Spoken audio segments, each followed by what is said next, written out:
আমার নবীর বিচার। একবার বাইতুল্লাহ তৈরি হয়ে গেছে, তৈরি হয়ে যাওয়ার পরে হাজরে আসওয়াদ পাথর, যেটা যারা হাজি সাহেব গিয়েছেন হজে বা উমরায় গিয়েছেন তারা জানেন যে হাজরে আসওয়াদটাকে ওটাকে বুসা দিতে হয়। এটার নাম হয়েছে হাজরে আসওয়াদ। এটার আসল নাম ছিল হাজরে আবিয়াদ, সাদা পাথর নাম ছিল।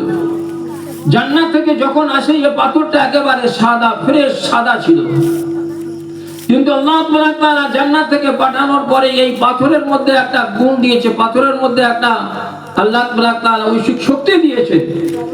যারা হাজী সাহেবগণ যারা ওই পাথরের দিকে চুমা করেন, সে পাথরে চুমা করতে না পারলেও, যেমন মাসলায় এসছে আমরা হয়তো অনেকে পাথরে চুমা করতে পারিনি, দূরে থেকে হয়তো আমরা বুসা দেওয়ার মতো যেমন আমাদের সিস্টেম সেইভাবে আমরা বুসা দিই, চুমা দিই। তো বলছেন যারা খালিস আল্লাহকে রেজা সন্তুষ্টির জন্য হাজরে আসওয়াদকে চুমা দেয়, তো হাজরে আসওয়াদের মধ্যে এমন একটা কানেকশন, একটা পাওয়ার আছে, এমন একটা চুম্বক আছে, ওই ব্যক্তির সমস্ত গুনাহকে ওই পাথরটা টেনে নেয়। যার কারণে এই সাদা পাথরটা আস্তে আস্তে গুনাহ টানতে টানতে কালো হয়ে গেছে। নতুবা এই জান্নাত থেকে এসেছিল একদম সাদা পাথর, কিন্তু এই গুনাহ টানার মতো শক্তি পাওয়ার এর মধ্যে আছে বলে এটার নাম হয়ে গেছে হাজরে আসওয়াদ, কালো পাথর।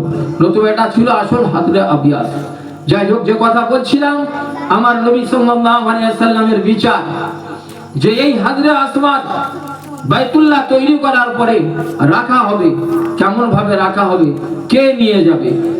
যেমন আমাদের এলাকার মধ্যে গোত্র হিসাবে, বংশ হিসাবে অনেক রকমের বিবাদ। এ বলে আমাদের মোড়ল, এ বলে আমাদের মোড়ল, ও বলে আমাদের মোড়ল, আমাদের গ্রহণযোগ্য ব্যক্তি যে সেই নিয়ে যাবে।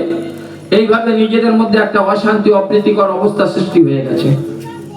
আমার নবী সাল্লাল্লাহু আলাইহি সাল্লামের বয়স তখন খুব বেশি নয়, তখন অল্প বয়স।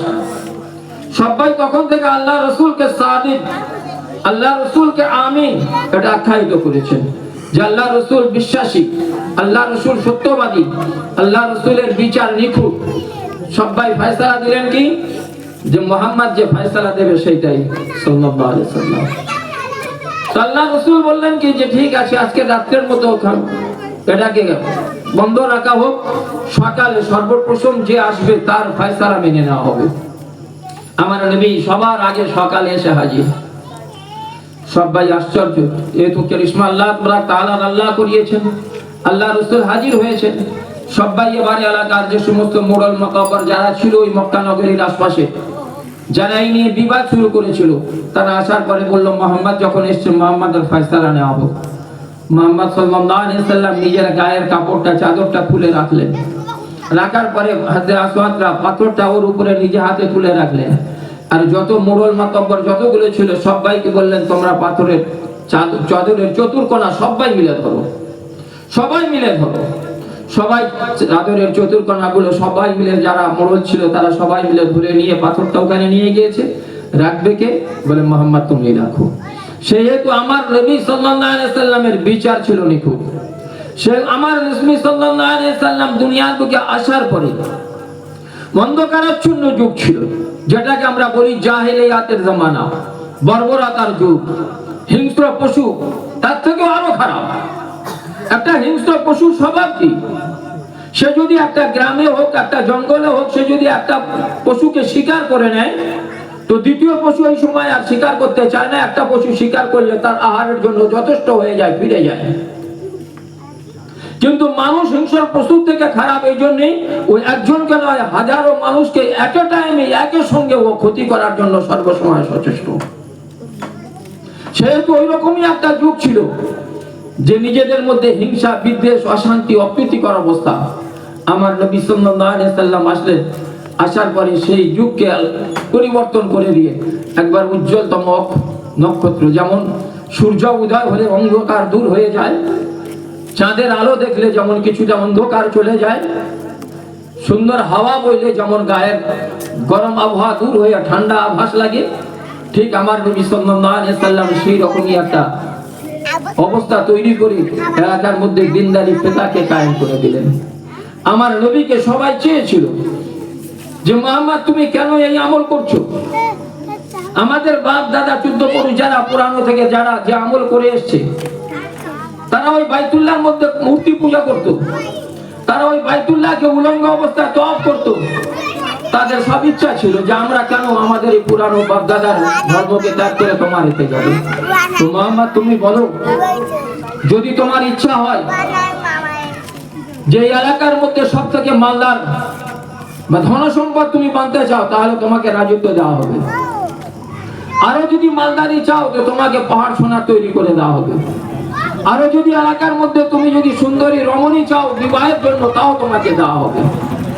আমার নবী ইনকার করে দিলেন যে আমাকে আল্লাহ তাআলা যে মকসদ নিয়ে, যে উদ্দেশ্য নিয়ে আমাকে পাঠিয়েছেন দুনিয়ার বুকে, সেই মকসদ, সেই উদ্দেশ্যকে আমি হাসিল করতে চাই।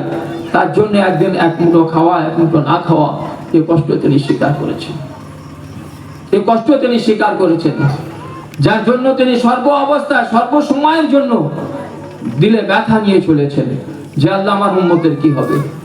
সর্ব সময়ের জন্য উম্মতের দম আর উম্মতের ফিকির নিয়ে তিনি দুনিয়া থেকে বিদায় নিয়েছেন। আজ উম্মত আমরা সে নবীর আদর্শ আমরা জবানে বলি, পুস্তকে পড়ি, কিন্তু দিলে বসাই না।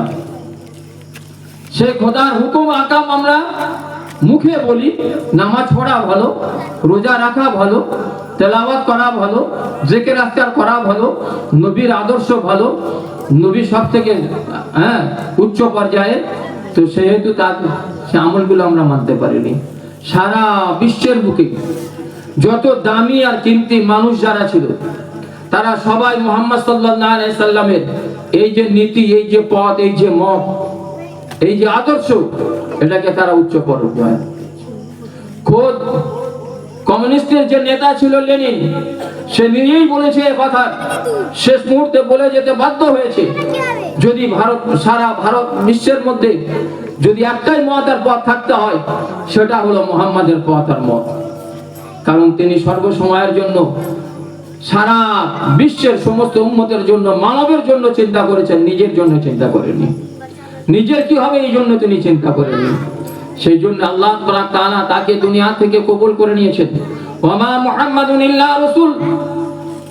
আর আল্লাহ তাআলা জানিয়ে দিয়েছেন যে আমার নবী এমন দীক্ষায় দীক্ষিত হবে, আমার নবী এমন পর্যায়ে পৌঁছাবে যে আমার নবীর মান্নাওয়ালারা এমন তৈরি হবে যে তারা একদিন এমন অবস্থা ঘটবে যে শেষ পর্যন্ত তারা নবী ছাড়া হইলে তারা ব্যথায় ব্যথিত হয়ে শেষ পর্যন্ত না অন্য কিছু করে বসে।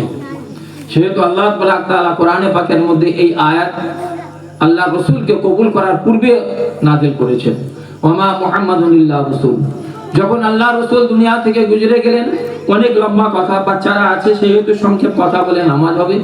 আল্লাহ রাসূল যখন দুনিয়া থেকে গুজরে গেলেন, তো হযরতে উমরে ফারুক রাদিয়াল্লাহু তাআলা আনহুর ঘটনা আমরা জানি, যিনি নবীর মাথা কাটার জন্য উদ্বুদ্ধ হয়েছিল। কেউ সাহস পায়নি।